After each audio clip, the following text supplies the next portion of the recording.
जैसा कि आपने भी सुना होगा, आज लेफ्टिनेंट गवर्नर साहब का एड्रेस हुआ और उम्मीद ये की जाती थी कि लेफ्टिनेंट गवर्नर साहब का जो खुतबा होगा वो जम्मू कश्मीर की मुश्किलात, मामलात और जम्मू कश्मीर के लोगों की जो ख्वाहिशात है, एस्पिरेशन है, उनकी अक्कासी करेगा।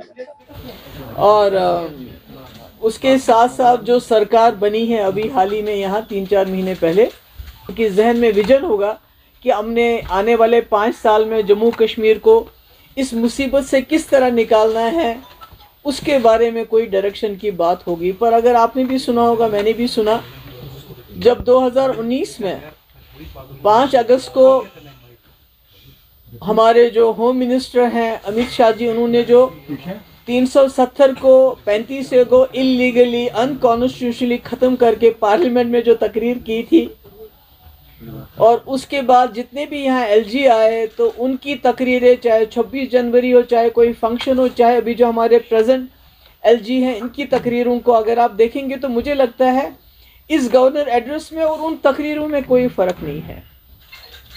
पहले डे 1 जिस दिन ये जम्मू कश्मीर के साथ ये मामला किया गया, उसको मैं कांड कहती हूँ, डाका डाला गया, उसी दिन से होम मिनिस्टर साहब ने उस वक्त floor of the house statehood की बात की। और उसके बाद जितने भी एलजी आए, जितने भी बाहर से जो भी हमारे मिनिस्टर्स आते हैं, कोई आते हैं, तो वो उसी बात को दोहराते हैं कि भाई स्टेटहुड मिलेगा। पर मेरा ये मानना है जम्मू कश्मीर के लोगों के जो मामलात हैं, जो मुश्किलात हैं, वो स्टेटहुड तक महदूद नहीं है। और अनफॉर्चुनेटली ऐसा लगता है कि जो बीजेपी का जो एजेंडा है, जो उनकी पॉलिसी है जम्मू कश्मीर को लेके, कहीं ना कहीं ये जो अभी इतनी बारी अक्सरियत से लोगों ने जिस सरकार को चुना है, उसका एक्सटेंशन बन गई है। जो अभी तक हम कहते थे, चिल्लाते थे ये इलीगल है, अनकॉन्स्टिट्यूशनल है, कहीं ना कहीं नेशनल कॉन्फ्रेंस के लोग उन हरकत को जो बीजेपी ने इन सालों की, उनको जायज़ करार देने की उसमें दौड़ में लगे हुए हैं।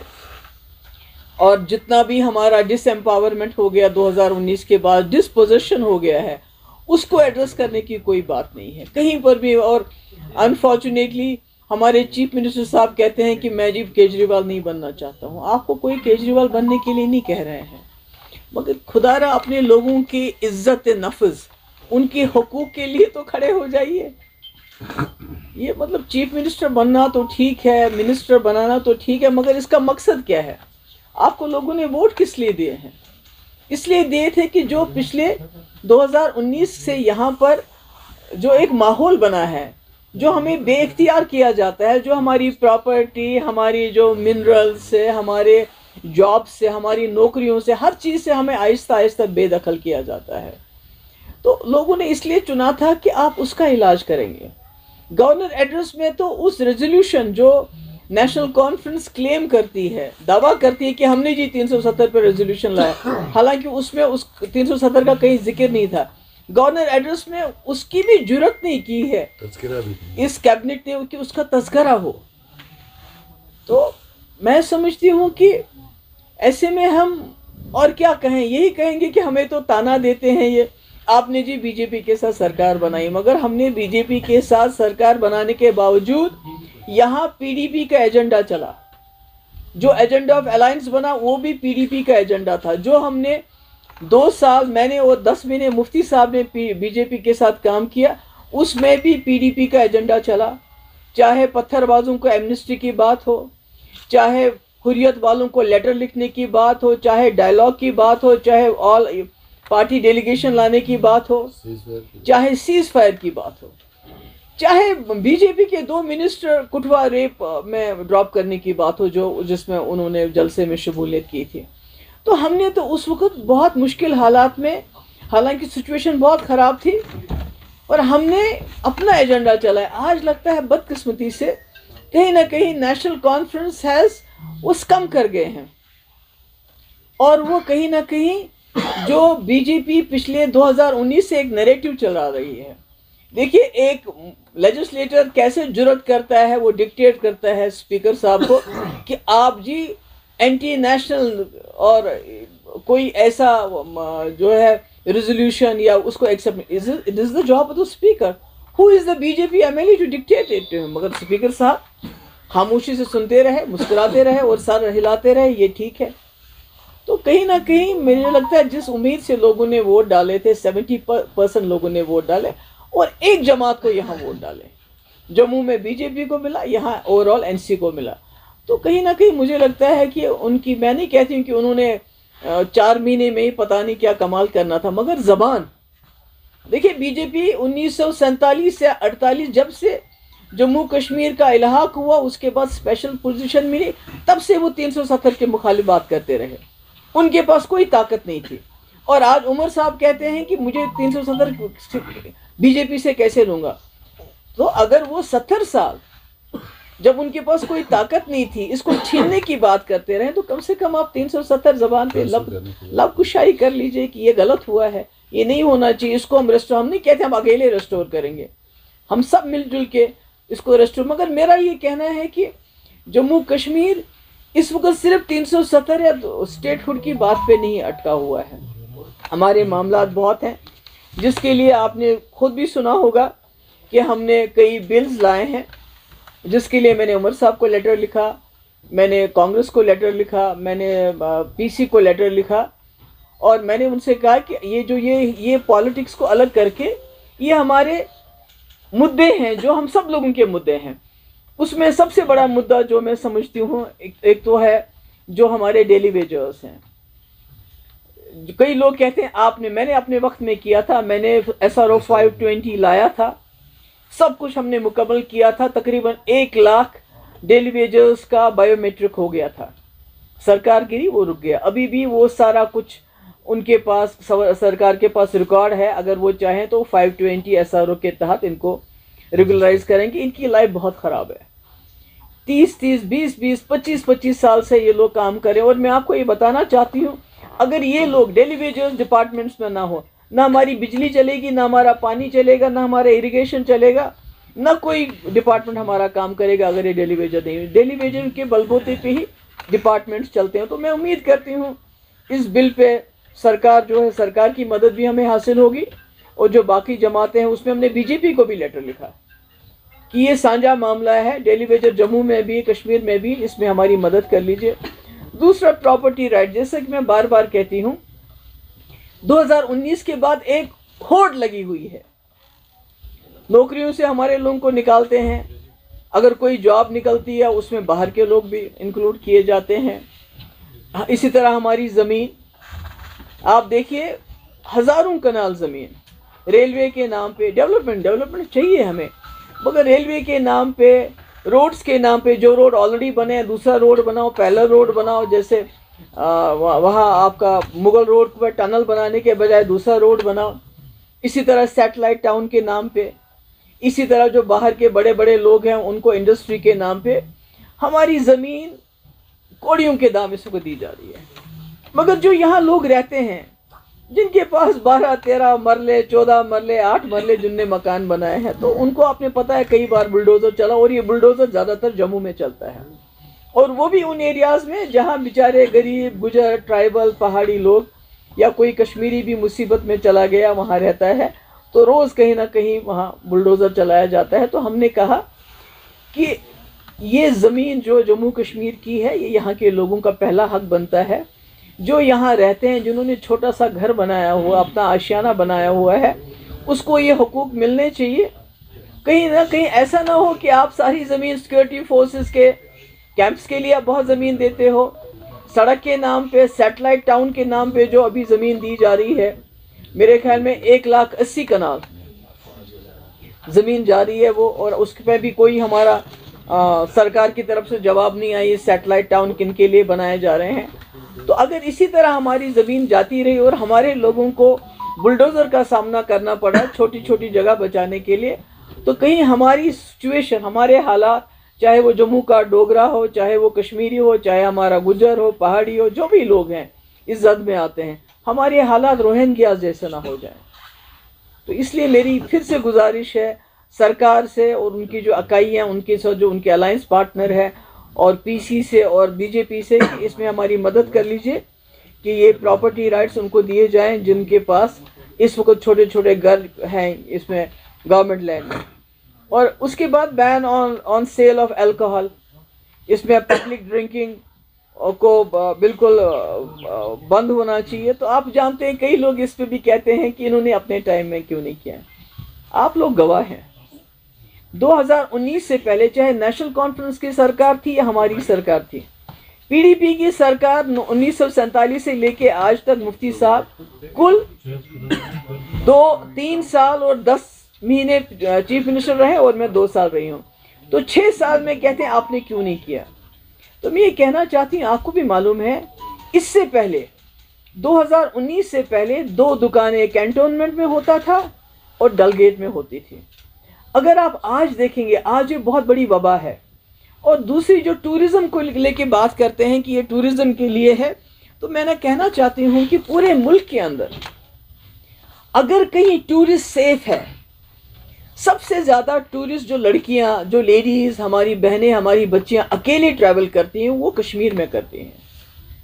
वो इसलिए करती हैं कि यहाँ अभी हमारे जो समाजी जो हमारा जो समाज में अभी कुछ हमारे कदगन लगे हैं, अभी हया है, बाप बेटे के सामने शराब नहीं पीता है। अगर अभी पीते भी हैं छुप छुप के पीते, पर जिस तरह इस शराब की दुकानों को यहाँ आम किया गया है पिछले कुछ सालों में, उससे ये एक लत बन चुकी है। अभी आप देखिए शराब के दुकानों के बाहर इतनी लाइनें होती हैं। उसके बाद मैं अभी देख रही थी एक वीडियो, कोई पकड़ के उसको घसीट रहे थे, उसको शराब पी के पता नहीं थी। तो मैं टूरिस्ट के लिए भी कह रही हूँ, खासकर हमारी जो बच्चियाँ बाहर से आती हैं उनकी सबसे बड़ी सेफ्टी ये है कि जम्मू कश्मीर में अभी तक शराब कल्चर ओपन नहीं है, हो गया है पर अभी ओपन नहीं है। तो इसलिए मेरी गुजारिश है उमर साहब से भी, चलिए हमने नहीं किया, आप कर लीजिए। तो अगर आप करेंगे बहुत अच्छा होगा अगर इस पर बैन लग जाए।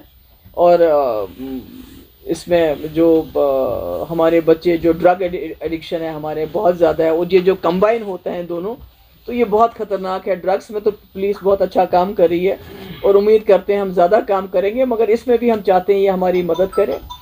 इसके अलावा एक बहुत बदकिस्मती की बात है कि जो सेक्रेटरीट असेंबली सेक्रेटरीट वो कहते हैं आप फलानी डिपार्टमेंट पे कोई सवाल ही नहीं पूछना चाहते। तो मुझे ये बताइए कि जब हमने इलेक्शन के दौरान में वादे किए प्रिजनर्स को लेके, अभी हम जानना चाहते हैं कितने प्रिजनर्स हैं, कहाँ कहाँ बंद है, क्या है, वो कहते हैं आप ये सवाल ही नहीं पूछ सकते। तो फिर हम कहाँ जाएं? अगर हम नहीं पूछ सकते तो क्या ये फ़र्ज़ नहीं बनता है इस सरकार का कि वो गवर्नमेंट ऑफ इंडिया के साथ ही टेकअप करे?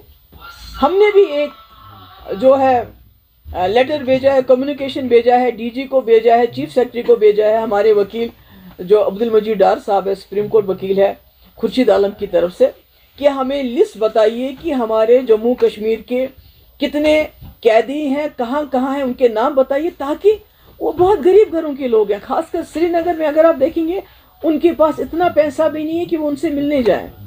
हम चाहते हैं कि हमें पता चले ताकि हम कोशिश करें किसी न किसी तरीके से उनको कोई लीगल मदद दी जाए, मगर हमारे पास लिस्ट नहीं। दूसरा ये मेरी उमर साहब से मोतबाना गुजारिश है कि चलिए मानिए कि आप छोड़ नहीं सकते हैं इनको, ये जो प्रिजनर्स हैं, मगर कम से कम आप ये मामला तो उठाइए, उनको वहाँ से यहाँ शिफ्ट तो कर लीजिए।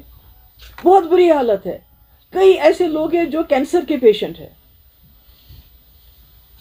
मतलब मैं नाम नहीं लेना चाहती, मैं नाम लूंगी कुछ लोगों का तो खुदा ना खास्ता उनको और तंग करेंगे।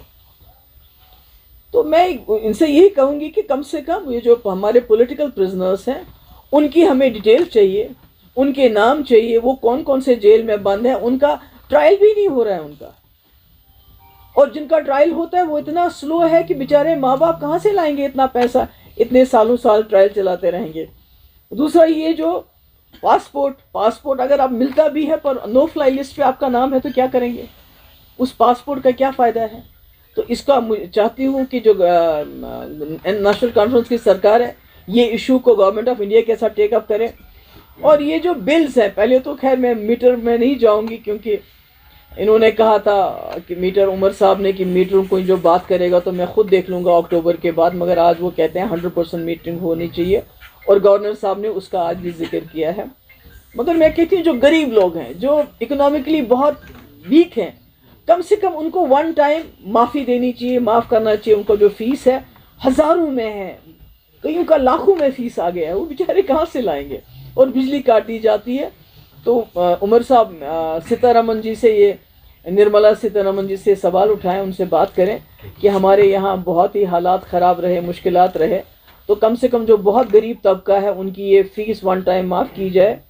और इसके अलावा जो रिटर्न ऑफ कश्मीरी पंडित्स का जिक्र किया है गवर्नर साहब ने, ये तो रिवायती तौर पे हर इसमें गवर्नर एड्रेस में होता है, मगर हम जानना चाहते हैं कि वो क्या स्टेप्स लेना चाहते हैं, इसके लिए क्या करना चाहते हैं। ये तो हम कहते हैं ऑनरेबल, बट व्हाट ऑल अमली वो क्या करना चाहते हैं। बिकॉज हम भी चाहते हैं हमारे कश्मीरी पंडित यहाँ आए, उन्होंने 2 सीटें उनके लिए नॉमिनेशन, हम चाहते हैं नॉमिनेशन के बजाय अगर उन्होंने इलेक्शन में रखा होता उनके 2 सीटें रिजर्व, एक जम्मू में एक कश्मीर में, तो मुझे लगता है वो एक रास्ता खुल जाता है। कश्मीरी पंडित यहाँ इलेक्शन लड़ता, लोगों में उठता, घूमता, वोट मांगता, वो एक अच्छा रास्ता होता, पर वो नहीं किया।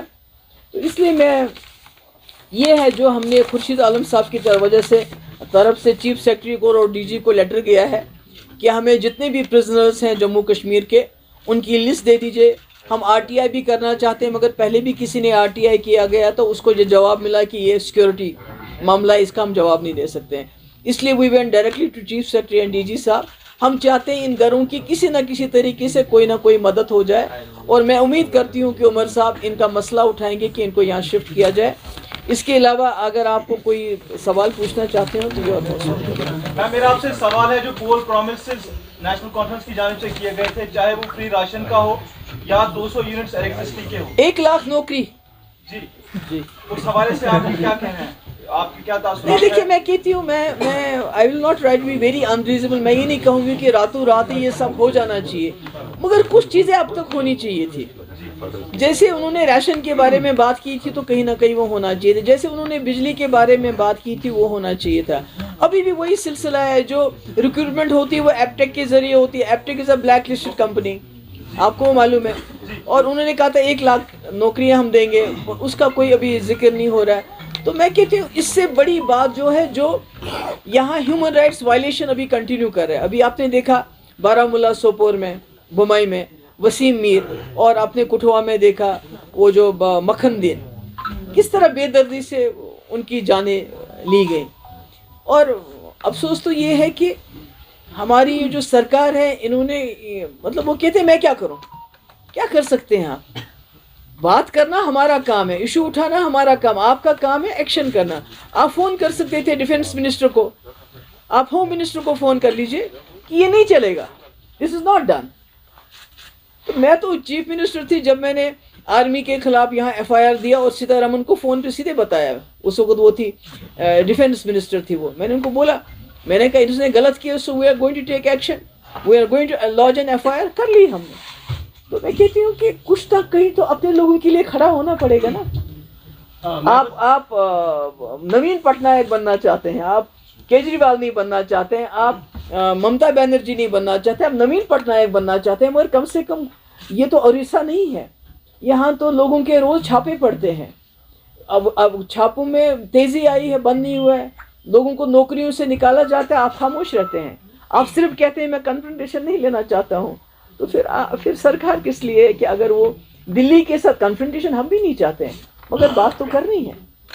वो बात कौन करेगा? बिजली हमारी पीडीपी का ये एजेंडा रहा है, और हमारा एजेंडा ऑफ अलायंस में भी ये था कि हमारा इंडस वाटर ट्रीटी की वजह से बहुत नुकसान होता है, हमें उसका कंपनसेशन कर लीजिए, ताकि हम वो टोकरा लेके, वो जो है वो बैगिंग बाउल लेके हम हमेशा आपके सामने खड़ा ना होना पड़े। महबूब जी, ये जो आपने प्रिजनर्स की बात की है और कुछ ऐसे इश्यूज थे कि जो लेजिस्लेटर्स असेंबली में सवालात नहीं पूछते, जो होम के रिलेटेड है, लैंड ऑर्डर के रिलेटेड, क्योंकि ये सवालात हमने भी कई बार डायरेक्टली उमर साहब से भी पूछे और उनके पार्टी के चीफ स्पोक्स पर्सन से भी।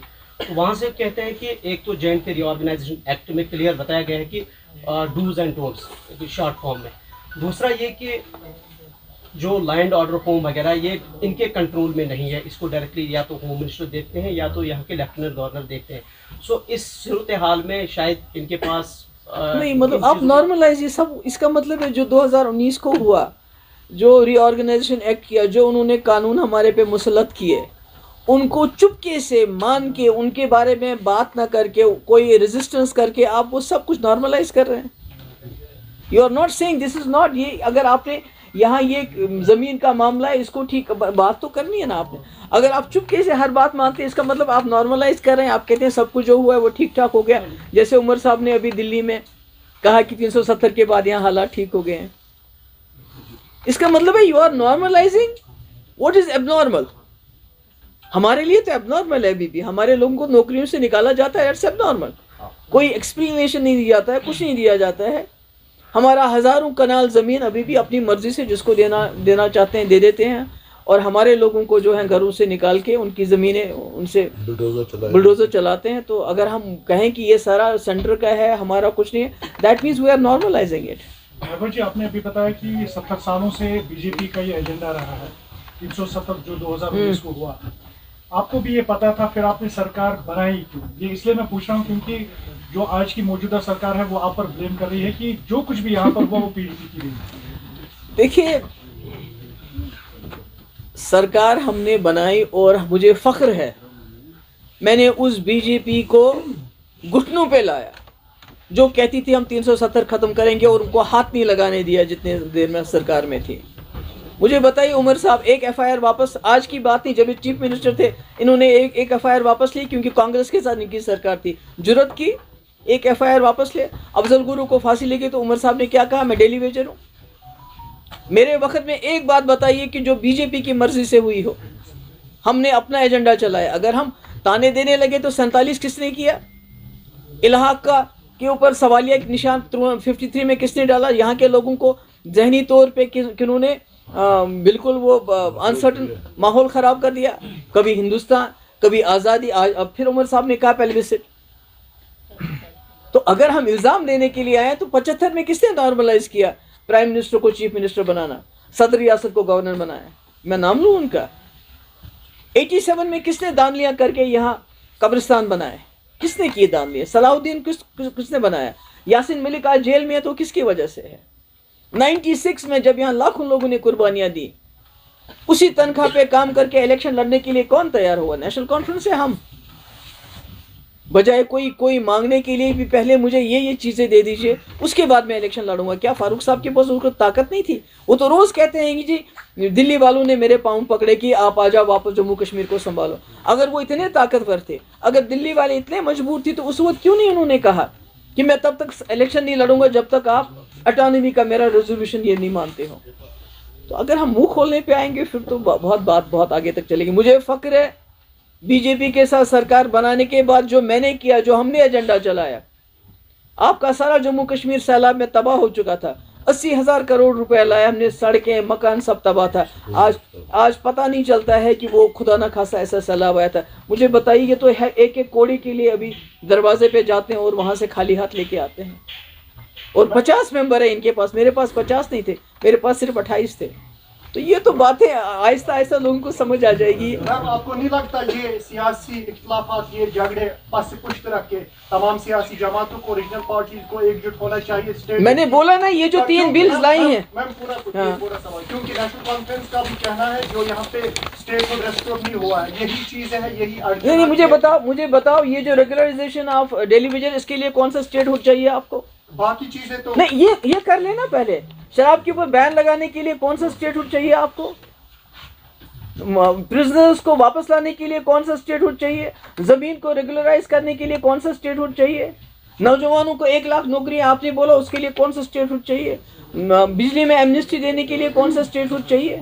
ये जो रोज पकड़ दकड़, ये जो मक्खन दीन को या इसको किया, उसके लिए बात करने के लिए कौन सा स्टेटहुड चाहिए? ये तो स्टेटहुड का तो बहाना है, कोई काम नहीं कर रहे हैं। भाई आपके पास जो पावर है उसको इस्तेमाल करो। स्टेटहुड वो तभी देंगे जब वो देना चाहेंगे। आपके रोज रोज उनके दरवाजे पे जाने से कुछ नहीं होगा। मैम, बिल 2024 उससे आप हमारी इंसल्ट करते हैं, जम्मू कश्मीर के लोगों की इंसल्ट करते हैं, जिनका सब कुछ खो गया है। 370 के ऊपर आप खड़े होने के बजाय, बात करने के बजाय, आप रोज कटोरा लेके मुझे स्टेटहुड दे दो। क्यों? फारूक साहब ने कहा 6 मिनिस्टरों पे जम्मू कश्मीर नहीं चल सकता, हमें और मिनिस्टर बनाने हैं। तो आपको नहीं लगता मरकजी सरकार को भी ये लग रहा होगा कशिर पर सियासतदान कहाँ रमज गाँव, वो भी फिर उसी नजरिए से चलते हैं? नहीं, वो तो उनको देखना चाहिए जिनके पास 50 सीटें हैं, वो उनको सोचना चाहिए कि जम्मू कश्मीर के लोगों ने हमें नहीं दिया, उनको एतमाद दिया। अब उनकी जिम्मेवारी बनती है कि वो मरकज के साथ किस तरह से जम्मू कश्मीर के लोगों के जो मुश्किलात हैं उनको दूर करें। Thank you.